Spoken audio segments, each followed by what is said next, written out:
Hello, everyone. Welcome back to another episode of Noah Unleashed. If you're new here, hi, I'm Melball. I like watching Japanese wrestling, and this is Noah Unleashed, a weekly news and review show where I talk about my favorite Japanese wrestling company, Pro Wrestling Noah. If you're not new here, welcome back. You come back for the glorious chaos that is your Melball, and it has been a very glorious, chaotic month with rehearsals, with getting ready for a video shoot, which is now done, but thinking in my infinite wisdom, decided to take on more projects. So now everything hurts, and I don't really want to talk about what color my knees are. That being said, we're not here to talk about the pain and suffering that I am doing this month. We are here to talk about my favorite show, the favorite series of this company, Monday Magic, in particular, the Rising Sun series. And we're here to do a special. We're talking about episode 3 and episode 4. So the final episode, which featured 2 championship matches, GHC Hardcore Championship being defended by Titus Alexander, and the GHC Women's Championship being defended by Mayu Iwatani. But before we get into that, I need you guys to like the video, subscribe to OLE, and turn on notifications to be alerted every time we drop a new video. So, without further ado, let's get into the show, you guys. We're going to be first talking about episode 3, which happened on February 2nd, so a few days ago, like 11 days ago, but we're not, who's counting? No one's counting.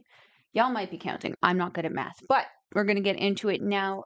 Episode 3, match number 1 was a three-way match that featured AMAKUSA taking on Dragon Bane, taking on Atsushi Kotoge. Just seeing this on paper, I was excited for this because these are 3 highly educated men who know exactly what they're doing and how to woo the crowd, and we were wooed. We were wooed. So, again, each guy has their own unique style and ability coming into this match, and each one knows how to combine that style with any other style that they're met with, as evidenced by this match. This is how this match started. I have to leave it there because, like, how do you keep up with that? And that's happening all within seconds. It's outrageous. It's a fantastic example of why I struggled to take notes, because when I'm trying to watch it right through, these guys move so fast, even like my brain just can't keep up with it. It's so incredible to watch. The speed and pace really didn't change this whole match. These guys kept it at a really good pace. It wasn't too fast, it wasn't too slow, but it was enough to get the crowd super, super hyped. Kotoge and Dragon Bane looking like they might join forces for a bit, but nay. Kotoge breaks a pin aggressively and then follows up with a tope con hilo. AMAKUSA using his unique skill to dodge Kotoge before hitting a Frankensteiner off the top rope. Kotoge hitting a jumping high kick followed by an air raid crash. Dragon Bane hitting a jumping knee over top of AMAKUSA onto Kotoge, sending him to the outside, and then he follows up with a Santa Maria attempt, which AMAKUSA escapes. And then after a struggle with Bane, Bane tosses AMAKUSA onto the apron and hits him out before he lands. Hits him with one of those psych outs. Like, he's going to go for a kick, and then he doesn't. And then hits him with the second one, though, and then hits a tope con hilo on Kotoge. AMAKUSA then follows up with his thing that I don't know what it's called. I call it a tope con what the fuck was that? Spinning corkscrew, I think? Tope corkscrew. I don't know what he does. He just kind of throws himself into the wind like Mayu Iwatani, and he always lands it. I don't know how he does it. The finish comes immediately after that with AMAKUSA hitting his corkscrew senton for the win. A fantastic way to start this show. And like I've said it so many times already during my other videos covering the Monday Magic series. This series is so good. It's so good. I absolutely love it. Love it so much. Exciting and energetic way to start off the show. And again, these matches only got better going in. So let's go into the next match, which was match number 2. And it was a singles match featuring 3 new faces for me. The third I kind of had seen around, just not in a hot minute. And that was Chase Emery taking on Soda Pop with Sane Onoo. And Onoo is the one that I did recognize. That he's been around a hot minute. I just hadn't seen him in a while. I have now taken to referring to him as Oh No. because that seems to be what's happening when he is involved with things. To start off, I'm very, very sorry, Mr. Soda Pop, sir, but every time I said your name to myself while I was taking notes, or every time I heard the commentary say it, I started doing the "You're all I can think of every time I drink of. You're my soda pop." I'm sorry. I'm a K-pop fan. I couldn't help it. That being said, I loved the gear. I also loved that it turned him into a variation of Tinkerbell, and we're gonna talk about why that was. So, Soda Pop rejecting the so rejecting the handshake at the beginning there, but then we get into some really great chain wrestling. I noticed very quickly that Emery, again, glittering, because Tinkerbell was in there with them, and I loved it. I started commenting that they kind of started looking like Twilight extras, and it gave me a giggle. Um, Emery grabbing Soda Pop and then picking him up into a back belly drop, or sorry, back to belly drop. Soda Pop with an interesting submission on Emery, chopping the leg. However, Emery is able to escape it just as interestingly as he got tied up in it. And if you're new here and you already know, I am not the best with submission names. So if y'all know, help a girl out in the comments below. Um, oh no. Ono was Tatsu. Tatsu was Tatsuing through Ono at this show, grabbing the foot and then blaming a random person in the crowd. to which they were just like, eh, eh, eh, eh. Yeah, it was a very funny, funny little moment. I noticed at this point, Pop again covered in the glitter, and it gave me a really good giggle throughout the night because I was like, if these two are so covered in glitter, we know that the rest of the show, everyone else is going to get covered in glitter, and it's going to give me even more giggles. So at this point, Soda Pop starts getting vicious and starts targeting the left leg of Emery mercilessly, bracing it on the bottom rope at one point and stomping on it so bad. At one point, he contorts in such a way that actually made me gasp, which startled my dog, which is always amusing for me.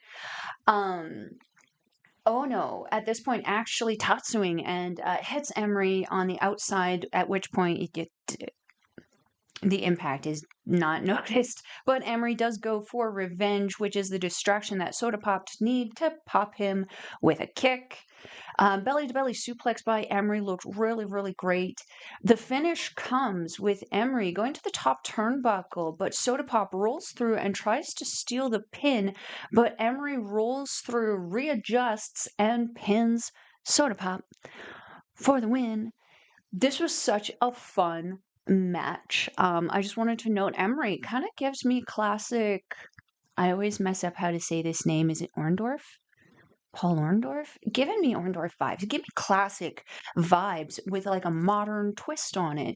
He very much gave me that classic muscular trunked suit guy, but then had that nice modern twist on it that made it really, really fun and made it work really, really well with that over the topness of Mr. Soda Pop there.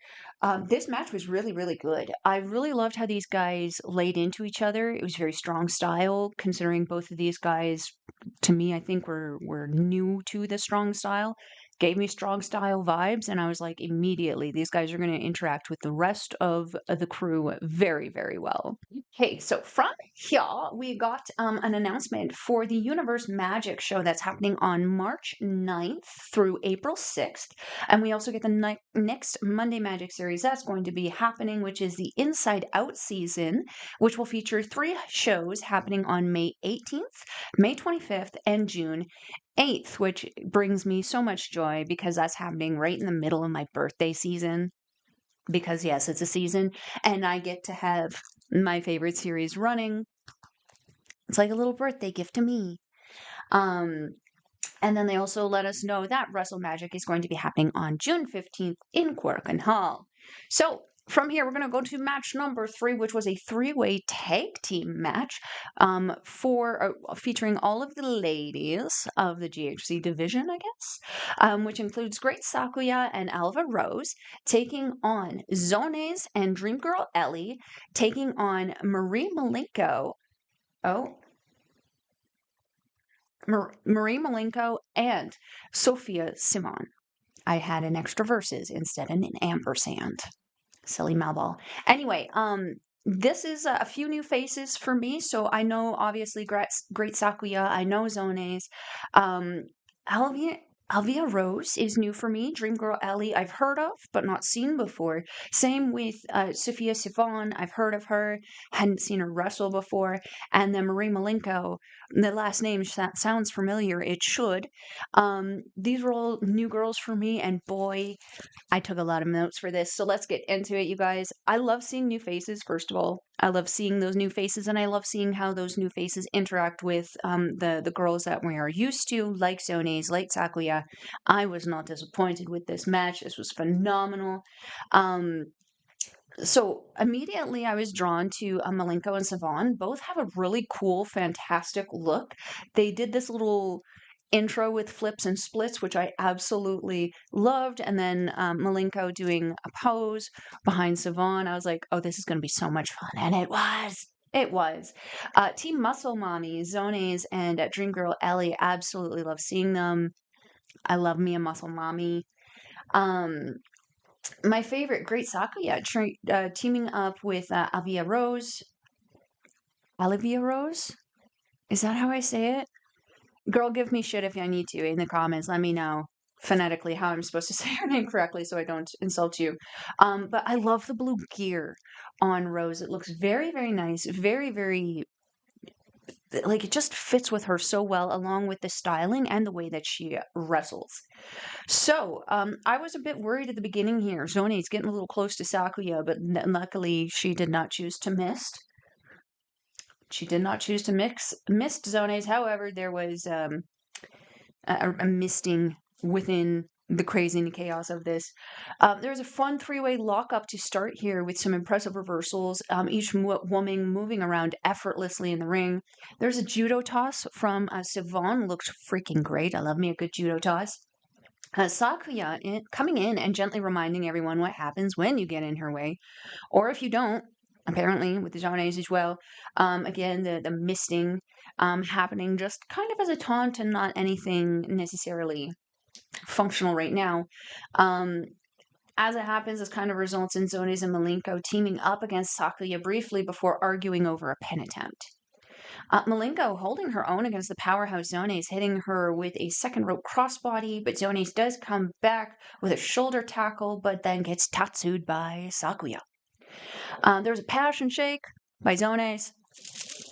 I'm telling you, join it up. She needs to join Passion Retells. Ellie with this really heckin' cool looking kneeling German pin on Rose, which is broken up by Sakuya. Rose interrupts a pin attempt hit by Sivan. Oh, sorry. Rose interrupts a pin attempt hit by Sivan with an inverted facelock elbow drop and then this bouncy leg drop in the corner.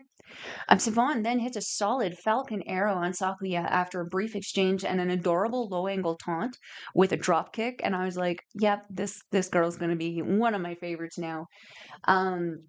The finish here comes with Sakuya hitting a lion's salt, but Ellie kicks out somehow. And which Sakuya follows up, stepping over Ellie and then hitting her with a top rope moonsault, folding her like a lawn chair for that pin win.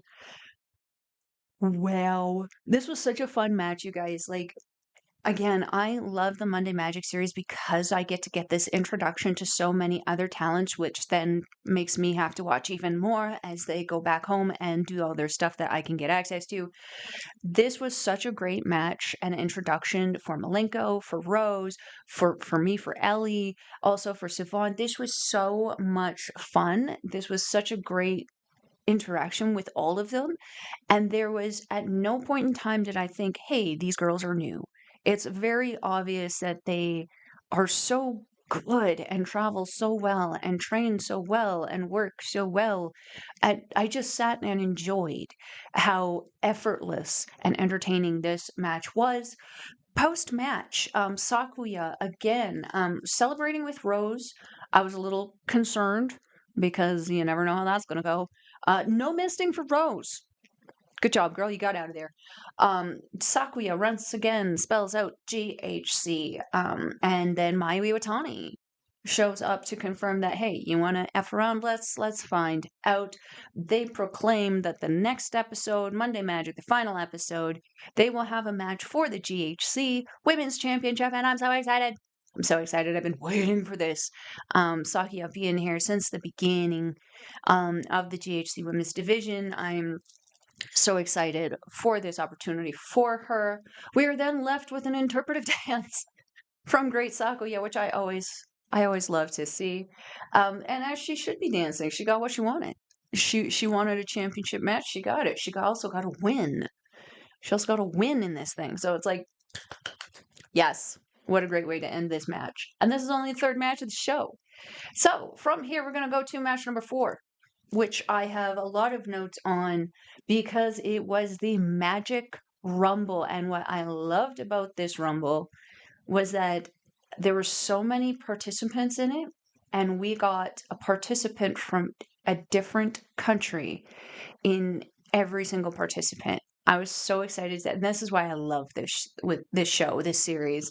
So let's get into it real quick because I don't want to turn this into a crazy long video for you guys. The Magic Rumble featured Titus Alexander, Iker Navarro, HAYATA, Nathan DeWind, Galeno, Richport Ayala, Archie Cole, and Jacob Crane. So let's get into it. The first 2 entrants are Hardcore Champion Titus Alexander and Archie Cole, representing the US and the UK respectively.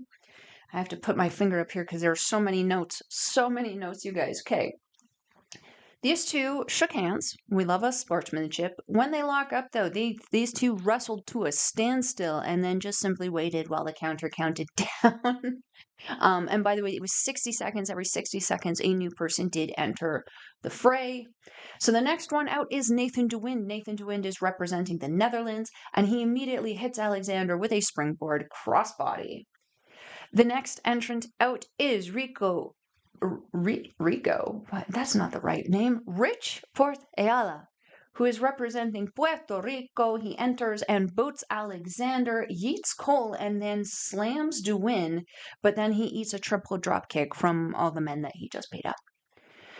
The next entrant is a new face for me, Jacob Crane, representing Poland, and he comes in and nails DeWind with a suplex before doing a really freaking cool, almost insulting how flexible he is, kipping up into a taunt. He then also knocks Cole off his feet with a leg lariat and feeds strikes before delivering a devastating spin kick to Alexander.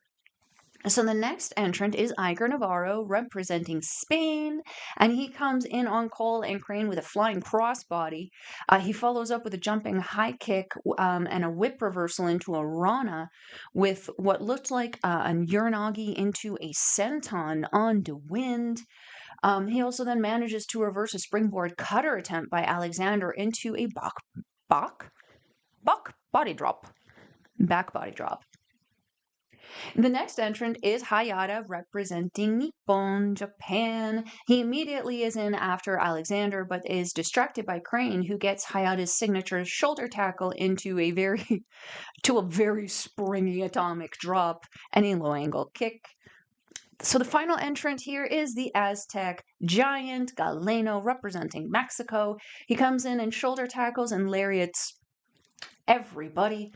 Crane tries his strikes and kicks, but they are not effective on Galeno, who then levels Crane with a forearm and follows up with a senton before tossing Crane out for the first elimination of the match. So the Latinos collide in the middle of the ring here with Cole and DeWind fighting off in the corner there. Ayala eventually drops Galeno with a big boot. The next elimination comes with Ayala actually suplexing DeWind over the top rope and to the outside. Ayala then turns his attention back to Galeno, where Galeno is able to block a forearm and hits a headbutt, rattling Ayala. Ayala then tries to hit the ropes, but Galeno follows him in, clotheslines him, and Ayala is eliminated over the top rope. The remaining four then take the opportunity while Galeno is distracted, grab him by the legs, and dump him over as well, which realistically, smartest thing they could do. And Galeno is also eliminated. So the final four are Navarro, HAYATA, Alexander, and Cole. The next elimination comes after Navarro hitting a really, really, really cool looking German suplex on Cole, climbing the ropes, and Cole comes back and answers with a Spanish fly. But then Alexander enters stage left with a jumping knee to Cole and a thrust kick to Navarro. But HAYATA drop kicks Alexander, which sets up Navarro for his second rope moonsault, and then tosses Navarro over the ropes. So the next what was I even trying to say there? The next elimination comes with Cole putting HAYATA on the apron, and after some struggle, HAYATA knocks Cole down onto all fours, and Alexander uses Cole as a little stepping stool to drop kick HAYATA off the apron, eliminating him. So the final two, we end where we began. Archie Cole and Titus Alexander. And we're going to have a conversation about this because this was so good. So good. Okay. Rolling DDT by Cole, spiking Alexander when Alexander kicks out after the pin attempt. Cole did something I freaking love, which is transition into a crossface, but Alexander is able to scramble to the ropes. Not enough wrestlers do the automatic pin on the kick out. I don't know if it's just because I don't know how or what, but it's freaking impressive when they do it. I lost my spot. Okay, Cole reversing into a stunner and a moonsault for at 1.42, sorry. Cole skinning the cat back into the ring, but Alexander catches him in a fireman's carry. Luckily, Cole is able to fight back. Alexander also fights back, though, and lifts Cole even higher above his head somehow. But somehow from there, Cole is able to reverse into a Canadian destroyer and then follows up with a handspring cutter for 2. These guys are so good. The finish, you guys. Finish comes with Alexander hitting that big ugly off the ropes, pinning Cole for the win. Wow. First of all, I love these Rumble matches because we get to see, again, so many different guys and representing so many different countries. It makes my heart so happy, especially in the current political climate. But what I wanted to say about specifically this, where we end where we started with Archie Cole and Titus Alexander. That part was so good.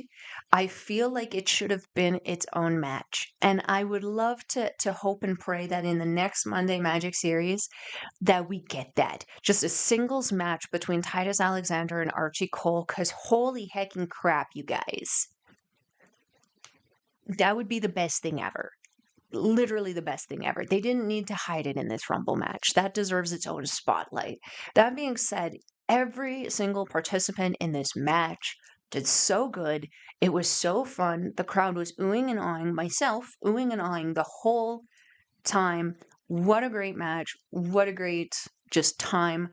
Post-match, Alexander leaving, going to go through the curtain, and he is jumped by the Mummy, who then brings Alexander back into the ring and hits him with a brainbuster and a sliding forearm before revealing himself to be Masato Tanaka. And Tanaka is pissed.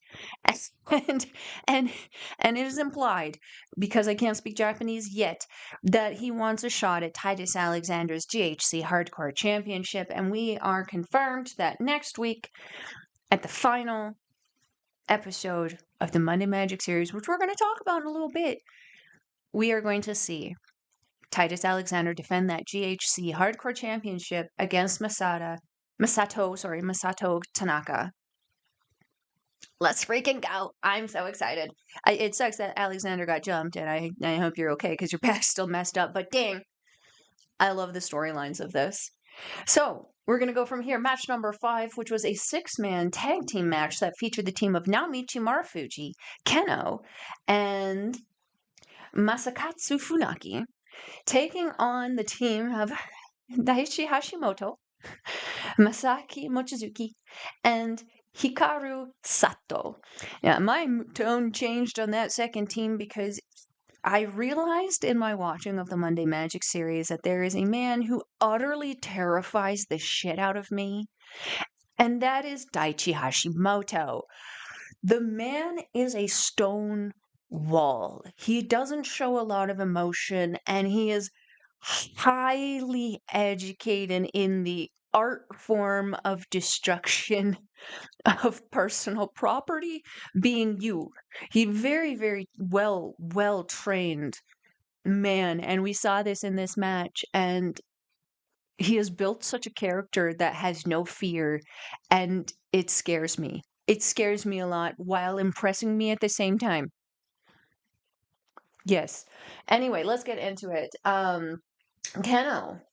Kenoh. I don't know what Kenoh's deal is, but for the size and height that he is, he needs to stop poking the biggest bear in the room possible, which he did immediately with Hashimoto. What are you doing, my sir? What are you doing?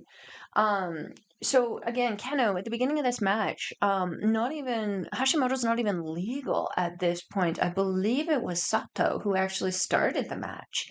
And he was not even he was too busy pissing off Hashimoto on the apron to pay attention to the legal man. So when he finally does turn his attention to the legal man, the team begins it's pretty much sparring, just back and forth, exchanging strikes, exchanging submissions. Very impressive start to the match. Marufuji struggling a bit to gain control with Hashimoto because Hashimoto seemingly having an answer for everything that Marufuji had, every hold, every lock attempt, every strike attempt. It was so creepy. And at one point, Marufuji's chopping Hashimoto. Hashimoto is smiling. He's smiling.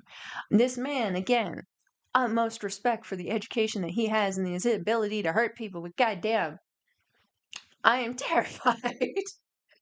Mochizuki and Funaki locking up quickly, and Mochizuki finding himself trapped in a hold that results in a nosebleed early on. Kind of pisses him off. You see his attitude kind of change here, and he kind of starts reacting a little bit more emotionally, less thoughtfully with his action. This results in him being outsmarted by Funaki very quickly, despite the size differential, because Mochizuki is a little bit thicker than Funaki. Funaki was able to maintain a calm and a cool collection for most of this match that allowed him to kind of remain one step ahead of everybody he was facing. My cackle of the night came when Sato came back in and Marufuji gets tagged in, and we see Sato drop into one of the most hilarious guard positions I have ever seen in my life. Just spread eagle and just kicking funny. I laughed the whole time he was doing it. It was like a kid at an ice cream shop excited that he got ice cream or that he dropped it. Either or. Um, there's some banter back and forth between the two.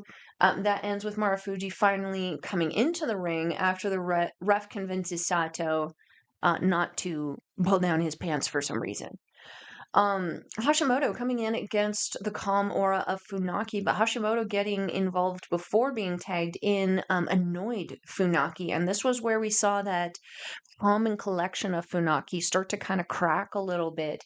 And isn't it funny that the bear that was being poked the most came in and poked the calmest bear and actually got a reaction out of him.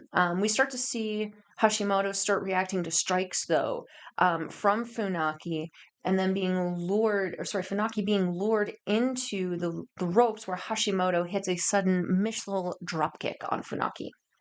After some submission attempts and reversals, Hashimoto loses his cool and locks Funaki in a headlock and refuses to release, even after Kenoh blind tags in and both Marufuji and Kenoh attempt to attack Hashimoto. The ref had to start that 5 count to make Hashimoto release, and again, with all due respect, this man scares the shit out of me. Kenoh and Hashimoto in together again, and they're kicking and kicking and kicking and kicking and kicking. Just keep kicking, just keep kicking, just keep kicking, kicking, kicking. And that's what they did until they got Germans. and we got stereo boots to the faces from both men, and both men down. The finish of the match comes with Mochizuki and Hashimoto tag teaming Funaki, but he comes back to even the odds and locks a rear choke onto Mochizuki. However, the bell rings as he got the sleeper on. We have come to the time limit. No clear winner. Yeah. No clear winner on this one. Very, very fun match, though. Holy heckin' crap. Was the crowd on fire? I was on fire, gasping all the time at what was going on. The education of all of these men, the experience of these men is just so high. So high. And for some of them, a little bit older. This is an incredible match. I can't get this from some young guys on indie shows. What the hell? What gives? Is what it is, though. This match, really, really awesome. Great combination of that strong style with varying degrees of each person having their strong style kind of specialty. Hashimoto clearly being strikes. Jesus Christ. From here, we're going to move on to the last match, main event of the evening. I was really super excited for this because my friends Astro Pizarro and Ed Fries from Taking Over on OLE on Tuesday nights at 8:15 Mountain Time, have talked about one of the participants in this one before, and that would be Izzy James, who is taking on the Prince of Pro Wrestling Noah, Kaito Kiyomiya. Let's go, let's go, let's go! Sportsmanship. We love sportsmanship. We don't get it a lot, especially where the Team 2000X is concerned. So when we get it, we're excited about it. We start off with a big flashy elbow drop from Kiyomiya and a Frankensteiner from James. James distracting Kiyomiya with a little bit of a dance before a springboard crossbody was really cool. James escaping the grounded headlock and then a wrist lock with ease was super impressive. We love those people who can escape from that stuff quickly. James dropping Kiyomiya with a front slam and then immediately following up with a senton. Looks super, super cool. James attempting a spinning forearm, but Kiyomiya reverses and lands a solid uppercut. We love Kiyomiya's uppercuts. James attempting his finish, which Ed told me was the snake bite, but Kiyomiya blocks it and then follows up with a jumping lariat. The signature dropkick. I tried to combine that into 2 words, or 1 word. Drop, kick, kip, up. Say that 10 times fast by Kiyomiya, followed by the skywalk elbow, but James is able to move out of the way and Kiyomiya crashes to the ground. Shoulder breaker by Kiyomiya, followed by the skywalk elbow. Oh yeah, I said that already. Hold on. The finish comes with James attempting that snake bite. Once more, however, Kiyomiya is able to duck, hits the Shining Lancer for the win. This match was so fun. This was such an even back and forth match. It's very difficult to find somebody who matches Kiyomiya's size and ability in one thing. Sometimes we get it with Jack Morris, but this was a treat that we got with Izzy James. It was really cool to see Izzy James, having heard him being talked about so highly on another show on our network here.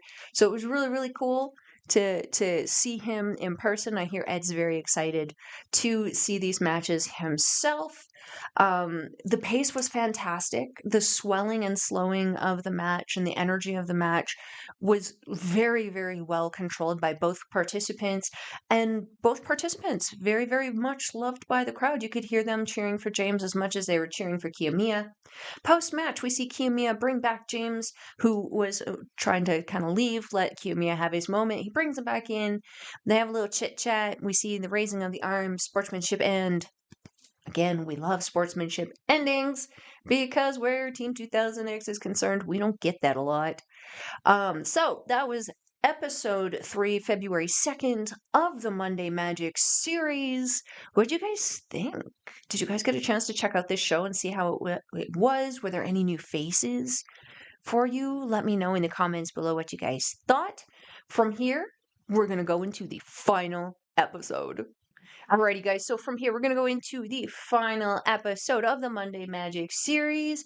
And we opened up the show with a championship match, which shocked the hell out of me. But it was still a very exciting way to start the show because you know that the shows start with the lower energy match, right? But you have a title match on the beginning of the show, you know this show is going to snap, and it freaking did. So, we open up GHC Hardcore Championship match. Titus Alexander defending against Masato Tanaka. We start off with both dudes jumping out of the ring and getting chairs, lots of chairs, to duel with them. Just boom, boom, freaking love it. Tanaka also looking like he's showing wounds. She's showing some wounds. I wrote wins for some reason. Showing some wounds like Alexander. Looks like some burns or injury happening around the neck area. We can still see the battle wounds on Alexander's back from his hardcore championship against HAYATA like 3 weeks ago. Poor guy. Tanaka lariating. Is that the right conjugation for that? Lariats Alexander off the apron, folding him like a lawn chair, and then booting him to the outside. He then proceeds to hit Alexander with a chair, which, so nice. Tanaka pulling out 2 tables, one for more than safety than anything else. He avoided the ladies at ringside, which I appreciate, instead of booting them, which I appreciate. Topicone healer by Alexander, always impressive. Alexander hitting a diving body press on Tanaka onto the table on the outside. Let's freaking go. Tanaka choking Alexander with his kendo stick before hitting him relentlessly and then setting up a chair, putting Alexander in the chair, and then drop kicking him in the face. Tanaka hitting a brainbuster on a half-up table, and somehow Alexander is able to kick out. Tanaka targeting the left knee of Alexander at this point with the kendo stick. Alexander does retreat into the corner, trying to outsmart Tanaka, but when he is able to get behind Tanaka, he hits Alexander with the stick just over the shoulder and the head. Ouch. Alexander proceeds to steal the stick and then relentlessly hit Tanaka in the head before hitting his signature springboard cutter. Tanaka hitting an avalanche brainbuster, but Alexander immediately back to his feet and hits a shining wizard before Tanaka back up and hits an inside-out lariat, tries to follow up with a suplex, but Alexander hits his own. Tanaka makes a small pile. I need to stop combining words. Makes a small pile of chairs and hits a tornado DDT off the second rope, then stacks up more chairs and scoop slams Alexander on them before hitting a frog splash for 1. Because Alexander is a machine. Alexander hitting a high kick, a thrust kick, and then the big ugly on the chairs, and then follows up with a shining wizard for 2.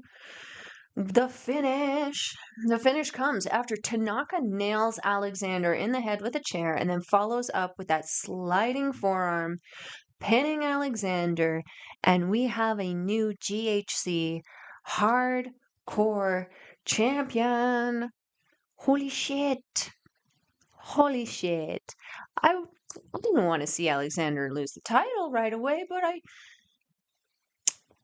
Boo. Not happy about that, but I am happy with the sportsmanship and I am happy that we had an incredible match. What I really enjoy about these hardcore matches that are happening on Pro Wrestling Noah is that they're hardcore without being grotesque. Everything that's done is done with intelligence and show and happening. It's there's not any of the blading happening. There's not an unnecessary amount of blood happening.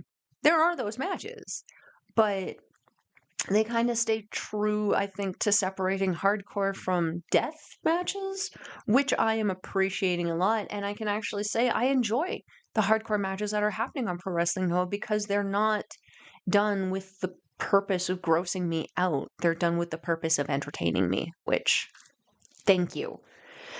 So from here, Nozawa came out to remind us that the Universe Cup is going to be beginning very soon. We got the round one matches all formally done. We're going to show the match card right now. So the round one match, we have Sanshiro Takagi taking on Great Mummy. We also have Naomichi Marufuji taking on Kuroshio Tokyo, Japan. Looking forward to that. We also have Isami Kodaka taking on the great Sasaki. Sasaki. Yes, the great Sasaki. And we also have Hayabusa taking on Yomehito Imanari. Sorry, it took me a while to read that one. So I'm excited for this. I'm excited to see some new faces because, again, there's some names I recognize, some faces I recognize. I'm curious to see who the mummy is. Mummy. I'm curious to see which mummy we're going to get. So from here, we're going to go into match number 2 of the Monday Magic Show, which was a 6-woman tag team match that featured the team of Miyuki Takase, Marie Malenko, and Sophia Sivan taking on the team of Zones, Dream Girl Ellie, and Alivia Rose. I like how Alivia sounds. I'm hoping that's how it's said. So Rose, initially winning the test of strength here, but the crowd wills Takase to keep going. And she does. Rose with a really cool butterfly, I think it's a butterfly hook suplex or a double underhook suplex on Takase. Looked really cool. Ellie hitting Takase with a really solid lariat from a muscle mommy for 2. Takase reversing Ellie into an octopus, and when her team comes in to save her, Malenko puts Zones in a crossface, and Sivan traps Rose in a Boston Crab. Sivan with a cartwheel taunt and the dropkick, I love that. One of her signature moves. It's so adorable, but so good.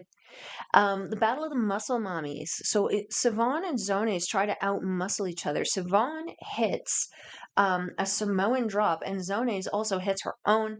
Zones then drops Sivan with a lariat, but Sivan comes back and drops both Zones and Ellie with her own.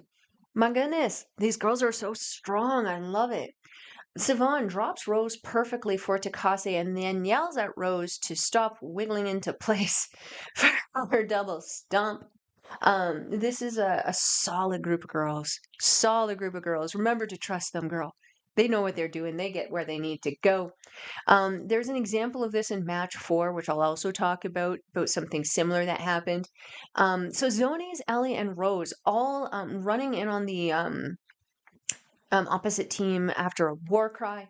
The finish comes with Malenko getting Rose on the ground and locking in a Texas cloverleaf for the win. And that cloverleaf was so good. So good. Locked in so perfectly. I love this. This was a great showcase for all of these ladies. Each one got an opportunity to show off and shine in this one. Again, some new faces for me. In I had mentioned earlier, Girl Ellie, Rose, Malenko, Sivan. They're new for me, whereas Takase and Zones, I've seen them a handful of times. I'm really liking what I see from them. I'm very excited to see all of these ladies back in future Monday Magic shows. They did so good. They captivated the crowd, and each one was so unique and brought something different to the crowd and to their opponent that it just made for such an incredible show. So from here, we're going to go into match number 3, which was a 4-way match, which featured Archie Cole taking on Dragon Bane, taking on HAYATA, taking on ATA. I was so excited for this, and so was the crowd. As soon as Ada's music hit, it was like, because yeah. So, Bane, starting to get the crowd chanting and gaining the ire of Ata, who wanted the crowd cheering for him. He then yeets Cole into HAYATA and then Ata, sending them to the outside. High speed by Bane, as is expected from Bane and Cole, ending with Bane hitting a handspring and a Rana on Cole. But Cole does roll through and then hops into the ropes before dropping down and avoiding Bane. Kind of doing that little, almost like a tiger fang, and then just psyching him out. And that caused, I believe, Bane to tumble out to the outside. Ata pulling the foot of a Cole and then blaming HAYATA. And then while they're arguing about this, Bane hits a Tobe Con Hilo over top of Archie Cole onto Ata and HAYATA on the outside. Loved that. So Ata stealing a pin from Cole and then begging for forgiveness. He then tries to psych out Cole with a kick, who catches it. He tries a psych out kick on Cole. He catches the second one. And then it hits Ata with a drop kick. Bane then fakes out Ata. The psych kick on Ata follows up with a thrust kick, though. Ata locking on an abdominal stretch on Cole, and then Bane hits a crossbody on HAYATA over Ata and Cole. There was a lot of leapfrogging in this match. Ata trying to work with HAYATA, but Bane and Cole avoid each other, whereas HAYATA takes the same opportunity to feed Ata with an atomic drop and a pin attempt. And an inside-out cradle also. A double wishbone hold on Bane and Cole by Ata, and HAYATA looked a little uncomfortable. So much glorious, glorious chaos. Just everybody popping off everything, just bodies everywhere, people everywhere, the crowd's on fire. The finish comes with HAYATA doing that little kind of tackle rush into that rollover cradle that he does onto Archie Cole, pinning him for the win. Gotta love HAYATA's little tricks, the experience that he has. Just so good. So good. Really, really fun match. And again, as I said, these are the shows that just every single match gets better and better and better. This show is no different. We just had a phenomenal first 3 matches of the show. That's the first half of the show. Now we got the last half. We have even more amazing things happening. Match number 4 is an 8-man tag team match featuring the team of Izzy James, Nathan DeWin, Rich Port Ayala, and My Little Soda Pop, with Sonny Onoo taking on Galeno, Chase Emery, Iker Navarro, and Danny Duggan. You guys, this is a match that is just perfect. It's absolute perfection. So much talent. So much talent. Even my dog is getting excited. So much talent in one ring. Let's get into it. So we got the big boys starting off. Galeno and Ayala just slamming into each other. Emery and Soda Pop flowing very well together, with Emery able to counter a barrage of offense from Soda Pop. And then Soda Pop drop kicking. James coming in and nailing Emery with a swinging lariat into the corner, and then following up with a drop kick to the back of the head. Nasty. Duggan chopping the hell out of James and then planting him with a really solid looking suplex. DeWind with his signature springboard crossbody on Duggan. Navarro in and hitting DeWind. Yes, DeWind with the senton, so angular. It was so poetic. It was just, it was perfect. It was absolutely perfect. Perfect ring awareness of where he was and what to do. Everyone in at one point, hitting everybody down, just glorious, glorious chaos throughout. Sonny Onoo grabbing the foot of Emery again, blaming a female fan this time. which would probably be more plausible. Emery on the outside grabbing, oh no! But James taking notice and getting ready to dive. This was a trust situation I mentioned earlier. Emery and Onoo moved so far away from the center point that it was difficult for James to do the dive because he was getting to be so close to the post. And if they had waited and walked a little bit more, he wouldn't have been able to do the spot, or he would have driven right into the post. Dove into the post.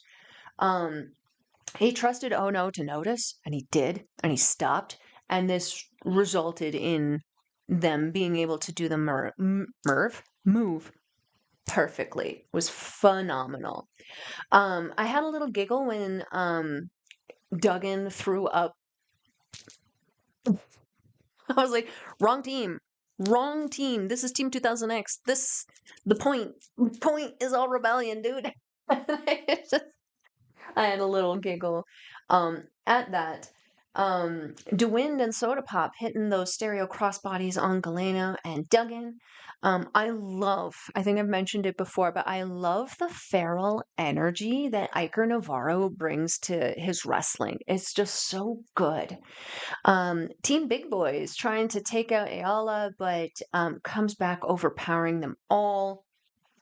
Soda Pop hitting the cutter on Navarro, followed by a waistlock front slam, followed by a senton by James, and a running frog splash from DeWind, and Ayala comes in for the pin.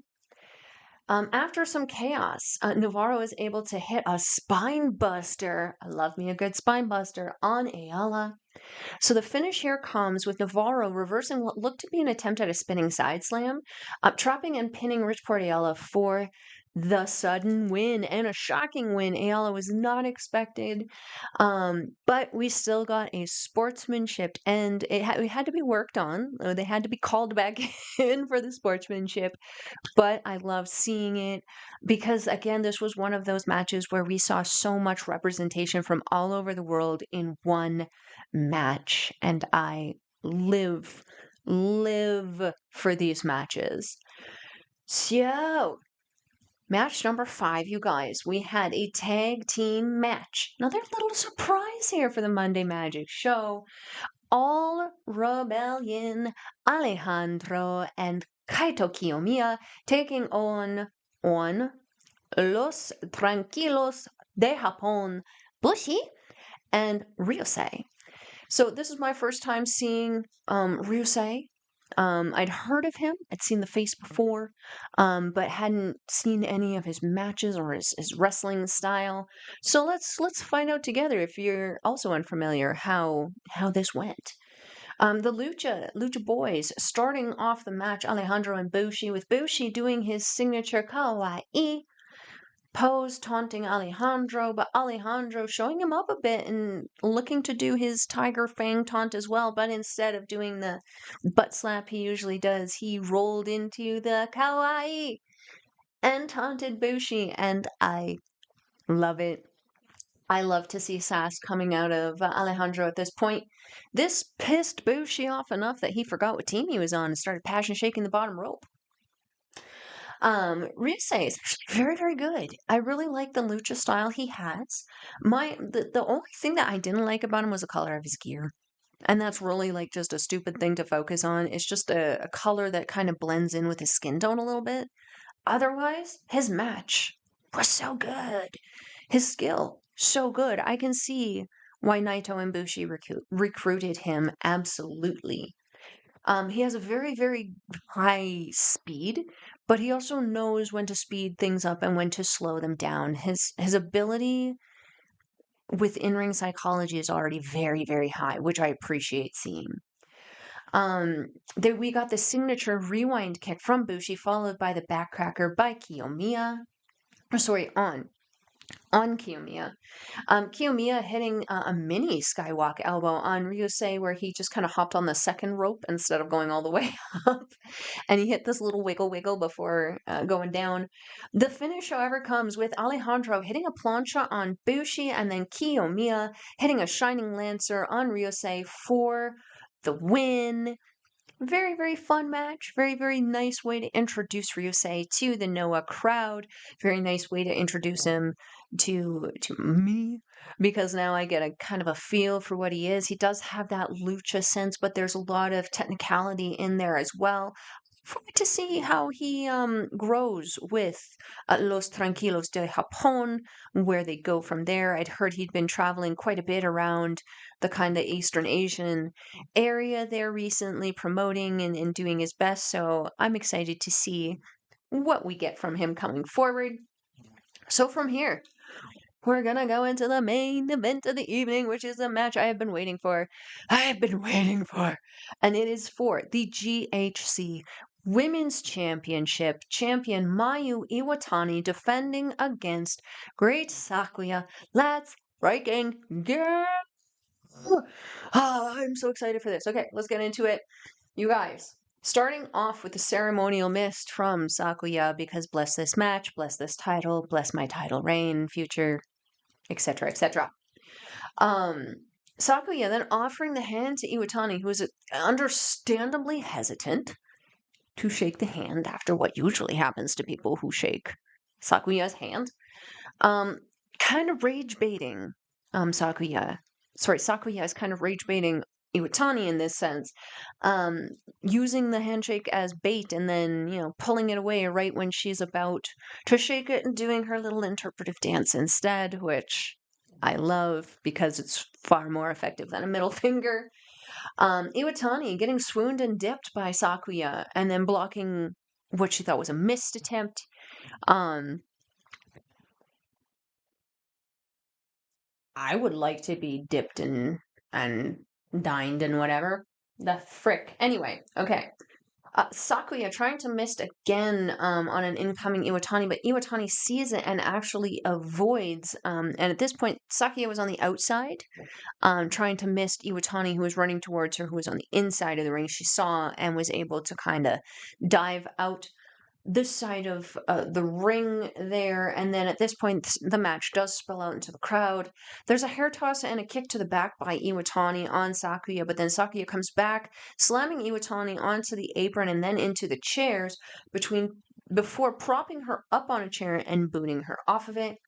At this point, Sakuya also climbs up onto the little bar-style table that seems to be around the second level of seating in this particular venue.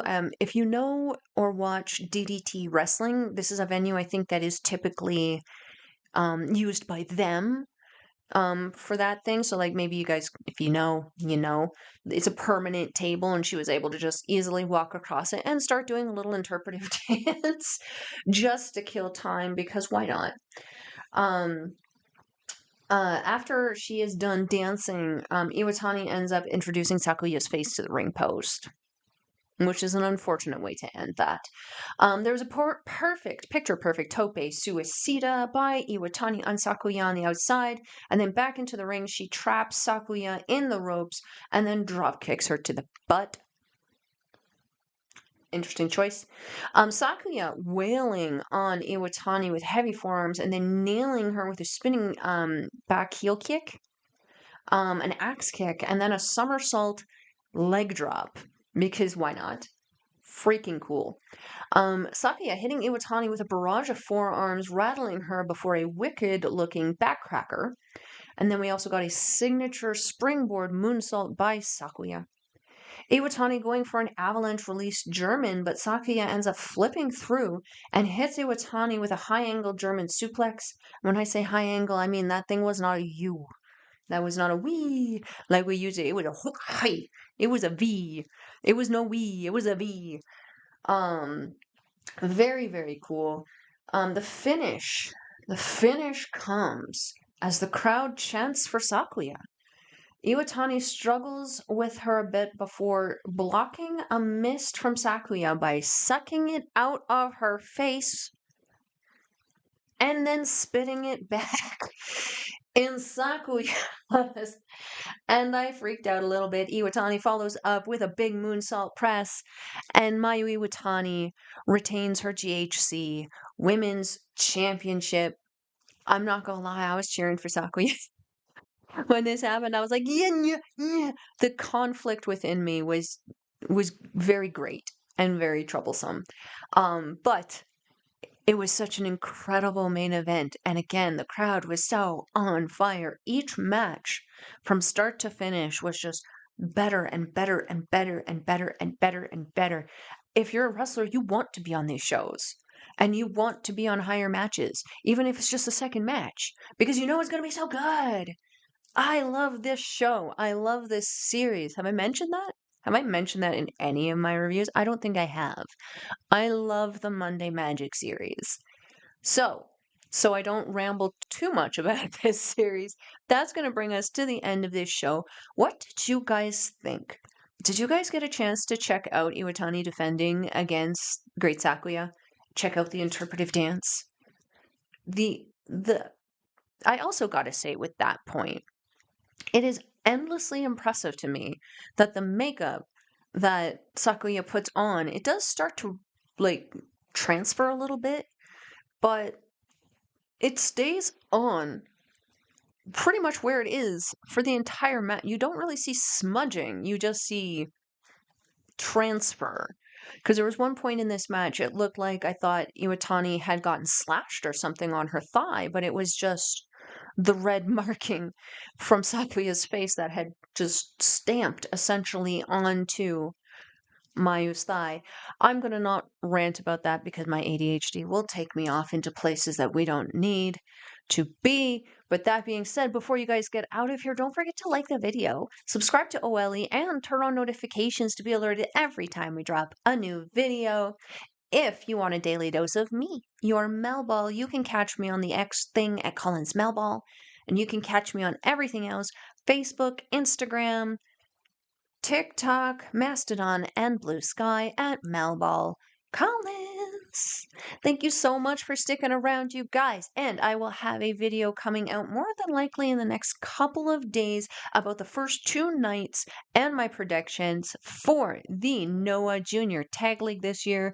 It has a very interesting landscape right now. And from what I've seen from the first 2 shows, holy heckin' crap, I may have made some incorrect predictions. That being said, you guys, until next time, matane! Mwah.